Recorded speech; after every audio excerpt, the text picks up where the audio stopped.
सबसे पहले आप सभी को मैं उत्तराखंडी सीमा पंथ का प्यार भरा नमस्कार। तो फ्रेंड्स, आज है बट सावित्री की व्रत पूजा। तो हम लोग जो है बट पूजा करने के लिए तैयार हो रहे हैं। वैसे बट सावित्री की जो पूजा है वो बट के पेड़ में की जाती है। लेकिन हम लोगों के वहाँ अभी बट का पेड़ जो है वो लगाया हुआ छोटा हो रखा है, बड़ा नहीं है। तो हम लोग यहाँ पे घरों में जाके पूजा करते हैं। कई जगहों पर है तो वहाँ वो लोग वहाँ भी करते हैं, घरों पर भी करते हैं। पंडित जी आते हैं, मंत्रों के द्वारा हमें पूजा करवाते हैं। तो अभी मैं आपको अपने साथ ये पूरा वीडियो आप शुरू से लेकर लास्ट तक देखिए। मैं आपको पूरी कथा के मंत्र अगर नहीं आपको सुनाई देंगे तो वो कोई नहीं, लेकिन इसके साथ साथ मैं आपको सती सावित्री की के बारे में एक छोटी सी कथा भी आप लोगों के समक्ष रखना चाहती हूँ कि किस बुद्धिमत्ता और किस सतीत्व के बल पर देवी सती ने अपने पति के प्राणों को यमराज से पुनः अपने पास वापस बुला लिया था। तो आइए सुनते हैं देवी सती की ये एक छोटी सी कहानी। प्राचीन काल में मध्य प्रदेश में अश्वपति नाम के एक राजा राज्य करते थे। वे बड़े धर्मात्मा, ब्राह्मण भक्त, सत्यवादी और जितेंद्रिय थे। राजा को सब प्रकार का सुख था, किंतु उन्हें कोई संतान नहीं थी। इसलिए उन्होंने संतान प्राप्ति कामना से 18 वर्षों तक सावित्री देवी की कठोर तपस्या की। सावित्री देवी ने उन्हें एक तेजस्विनी कन्या की प्राप्ति का वर दिया। यथा समय राजा की बड़ी रानी के गर्भ से एक सुंदर कन्या ने जन्म लिया। राजा ने उस कन्या का नाम सावित्री रखा। राजकन्या शुक्ल पक्ष के चंद्रमा की भांति दिनों दिन बढ़ने लगी। धीरे धीरे उसने युवावस्था में प्रवेश किया। उसके रूप लावण्य को जो भी देखता उस पर मोहित हो जाता था। राजा के विशेष प्रयास करने पर भी सावित्री के योग्य कोई वर नहीं मिला। उन्होंने एक दिन सावित्री से कहा, बेटी, अब तुम विवाह के योग्य हो गई हो, इसलिए स्वयं अपने योग्य वर की खोज करो। पिताजी की आज्ञा स्वीकार कर सावित्री योग्य मंत्रियों के साथ स्वर्ण रथ पर बैठकर यात्रा के लिए निकल पड़ी। कुछ दिनों तक ब्रह्म ऋषियों और राज ऋषियों, तपोवनों में और तीर्थों में भ्रमण करने के बाद वह राजमहल लौट आई।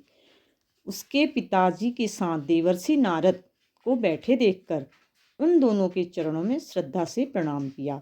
अब जब देवी सावित्री जो थी, सब जगह भ्रमण करने के बाद ब्रह्म ऋषियों के वहाँ, राज ऋषियों और तपोवनों में, तीर्थों में भ्रमण जब उन्होंने किया तो वो उसके बाद अपने घर को लौट आई। तो उसने घर आकर के देखा कि वहाँ पर पिताजी भी बैठे हैं, पिताजी के साथ देवर्षि नारद जी बैठे हैं।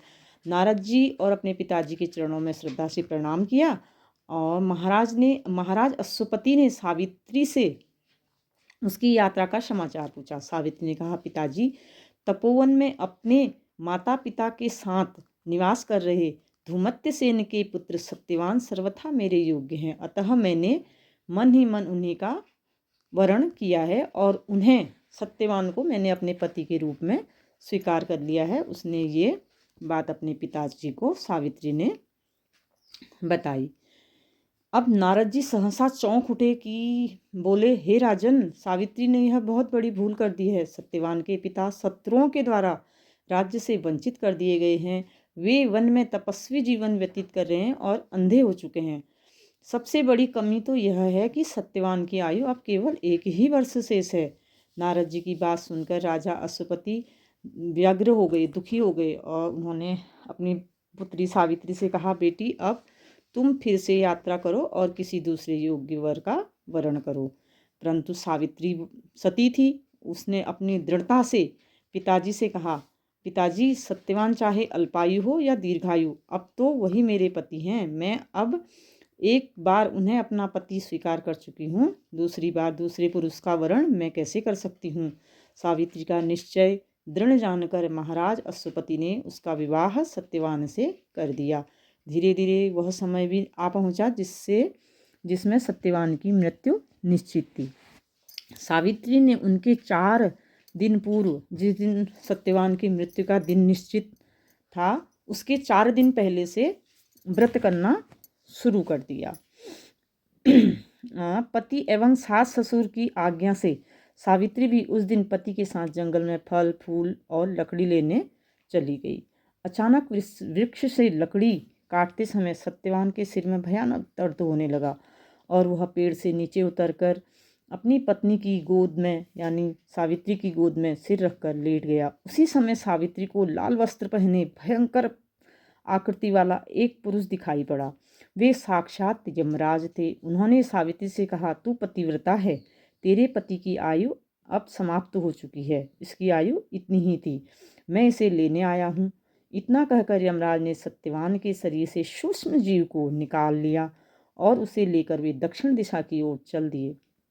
सावित्री भी उनके पीछे पीछे चल दी और यह देख यमराज बोले, देवी सावित्री, तुम मेरे पीछे पीछे ना आओ, मैं तुम्हारे प्राणों को लेने नहीं आया हूँ, मैं सत्यवान के प्राण लेकर जा रहा हूँ और अब तुम अपने घर को जाओ, अपने सास ससुर की सेवा करो। लेकिन सावित्री ने एक न मानी और वह उनके पीछे पीछे जाती रही। सावित्री की बुद्धिमत्तापूर्ण और धर्मयुक्त बातें सुनकर यमराज का हृदय पिघल गया और उन्होंने उसे वर मांगने के लिए कहा।